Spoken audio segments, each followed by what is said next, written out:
Bonjour et bienvenue dans cette vidéo dans laquelle nous allons découvrir 12 conseils pratiques pour bien gérer son argent et ne plus en manquer. Il est vrai que gérer son budget demande une certaine maîtrise de soi et une bonne gestion de ses finances. Bien gérer son argent sous-entend une épargne, des économies ou encore un mode de vie économe. Mais pourquoi bien gérer son argent? Est-ce pour ne plus jamais en manquer? Est-ce pour subvenir à d'autres besoins ou encore est-ce pour éviter de s'endetter? Voici immédiatement 12 conseils pour bien gérer ses finances. Juste avant, assurez-vous de vous abonner à la chaîne et n'oubliez pas de télécharger votre livre offert sur la liberté financière en cliquant sur le lien dans la description situé sous la vidéo. Contrôlez les frais fixes. Il faut penser à budgétiser toutes les dépenses des plus grandes aux plus petites comme les transports, les factures, les charges fixes, l'alimentation, le loyer et autres. Avec le salaire mensuel, il faut toujours penser à économiser quelles qu'en soient les circonstances, même le moindre argent qu'on ne puisse imaginer. Cela peut toujours servir. Il ne faut pas attendre d'avoir atteint une certaine somme pour économiser, il faut également le faire sur des chiffres rationnels. Pensez aux imprévus. Les problèmes de gestion d'argent surgissent quand des situations imprévisibles pour des dépenses se présentent. Les imprévus perturbent généralement toute notre gestion financière comme la panne de voiture, la réparation urgente de la maison, les problèmes familiaux, les frais de stationnement et autres. Tout cela doit comprendre une budgétisation à part entière, il s'agit donc ici de calculer les moindres dépenses. Préparez un fonds pour les situations d'urgence. Il est recommandé de mettre de côté un budget d'urgence qui conviendrait à l'équivalent de 3 à 6 mois de dépenses mensuelles ordinaires dans l'éventualité qu'un incident se produise.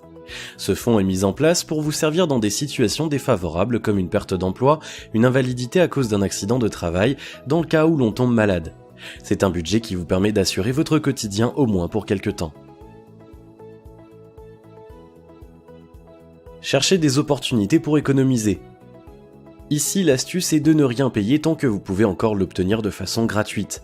Il faut profiter des remises et ce même à l'épicerie. Il est également important de connaître le prix des articles et des produits afin d'éviter de vous faire duper.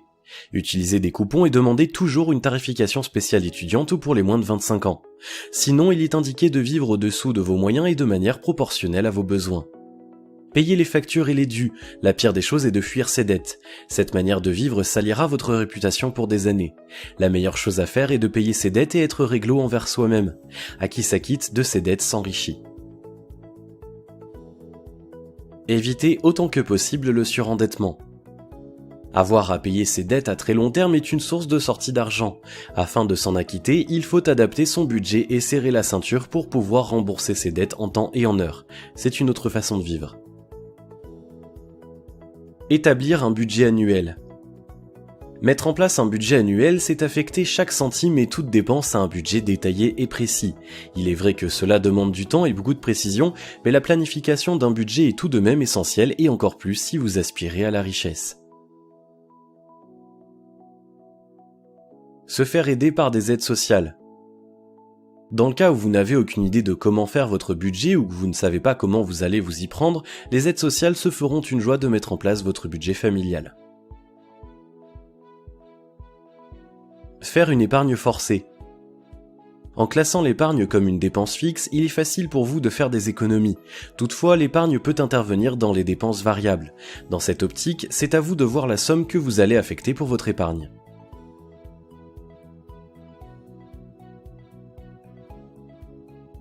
Faire l'état des lieux de votre situation.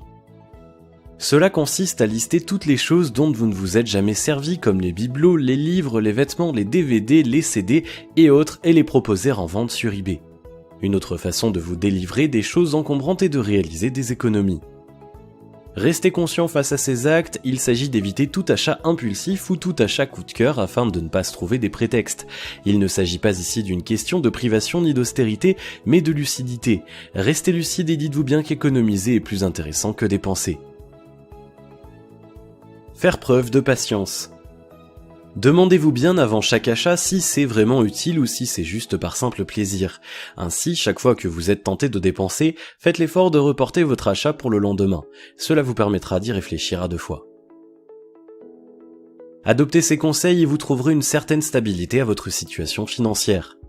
Si vous avez aimé cette vidéo, merci de liker, partager, commenter et surtout de vous abonner à la chaîne, et vous êtes également libre de recevoir le nouveau livre 5 étapes pour atteindre la liberté financière en cliquant sur le lien situé dans la description en dessous de la vidéo, et on se retrouve très vite pour une prochaine vidéo.